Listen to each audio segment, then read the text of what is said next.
Lights, camera, action.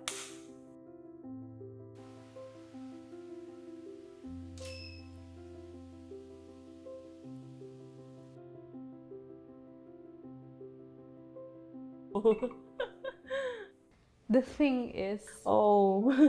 Minsan nakakahiya yun sabihin. Minsan na-awkward before, nung ako na lang bumibili ng bra ko, nasanay na lang din ako. Pero before, tinitingnan ko pa. May makarinig kaya? Parang gano'n. I'm also kind of embarrassed at the same time. Nakakahiya talaga siyang sabihin until you realize na, normal yun yun ang kailangan mo. So, gagawin ko, di ba? Alam nga naman din natin sabihin yung totoo, lang nga naman na piliin natin na yung cute, di nga kasha.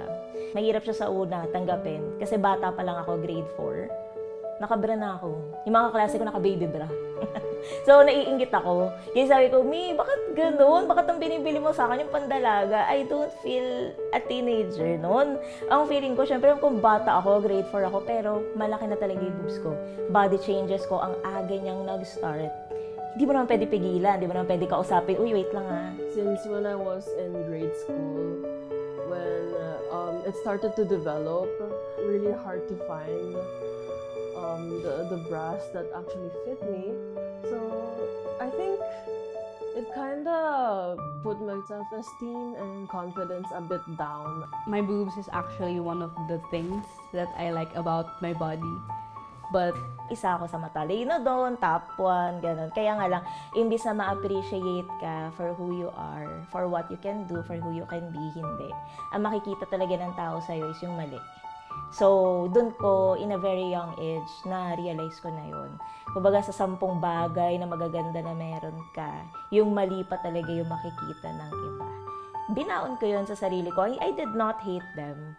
Hindi naman ako nagalit, but binaon ko yun sa akin as I was growing up, na hindi ako magiging katulad nila. hearing what other people have to say about them, mas naging conscious ako on how they look and how other perceive my body.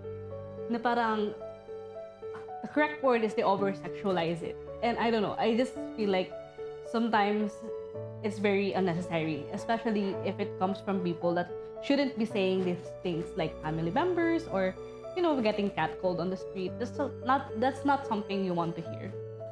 So, if ever there are people who will need empowerment, ako yun. Kasi naranasan ko sa posisyon nila, sa place nila. Okay, when it comes to bra shopping, unang kinoconsider, Maliban sa maganda yung bra, syempre they look for the comfortability of how it feels when you wear it, if it offers the support that you need, if it stops your boobs from moving too much. They're comfortable, they don't really look good. It's always the sports bras. If it's like, if they look good, it's like, it's hard for me to breathe. There is more to bra shopping than the size of the bra.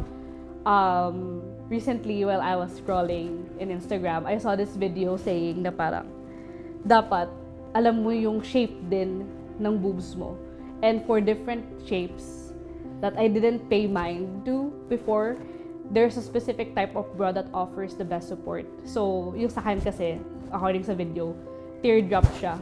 And napapansin ko siya before kapag nagsusot ako ng bra, na parang yung strap, yung boobs, nakaganon siya.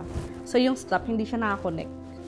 And ibig sabihin pala nun, may mismatch dun sa bra na sinusuot ko.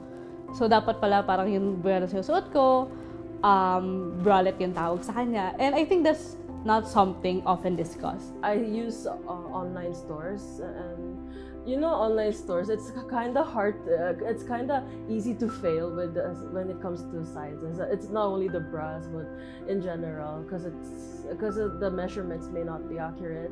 There was this one incident that I was trying on a bra. Tapos, may lumapit sa akin na sales lady, ay ma'am, ito po, try niyo. And the one that she suggested fits better.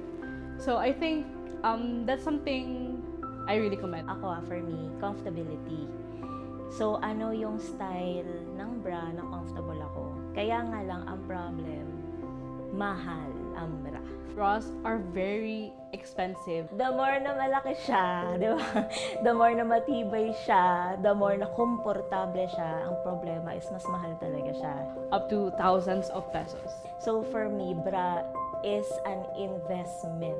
It is not just an undergarment na parang pwede mo lang bilhin 3 for 100, no? Swerte yung iba na kaya yun, na kasya sa kanila. Na, There was one time I had to remove the wires, that was already in the bra, so that because it was like really painful.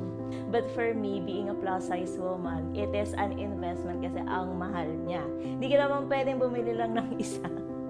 Side A, side B, side C, side D, di ba? Di ba? Pwede 1 week yun ang gamit mo. Merong isang beses na excited yung mama ko nung umuwi siya. Kasi may dala siyang mga bra na bago para sa akin. Kasi over time, the hand-me-downs doesn't fit me anymore. Kasi I have a bigger cup size compared to my mom and yung mga tita ko. And so, excited siya, pinakita niya sa akin. And sinukat ko naman yung bra. Tapos may nakita kong bagong class dito sa gilid. Sabi ko, mama, ano to? Tapos, sabi niya, hindi ko alam na. Nakita ko lang doon, ang cute kasi ng design. Tapos pagka pindot ko nung class, natanggal yung cup. It turns out, yung mga nabili niyang bra sa akin is mga maternity bra. So, for me, I think I find that endearing at the same time funny. But, I don't think, eventually, that was not the case. I think it's because of what others started saying. And I think it's also me starting to pay attention more to them. Marami kasi akong narinig talaga na comments about my boobs growing up. And I don't think some of them are things that you want to hear at an early age. No one wants to hear that they look like an FHM model, that they have milk tits, something like that. And something that I've always heard is, swerte magiging jowa niyan.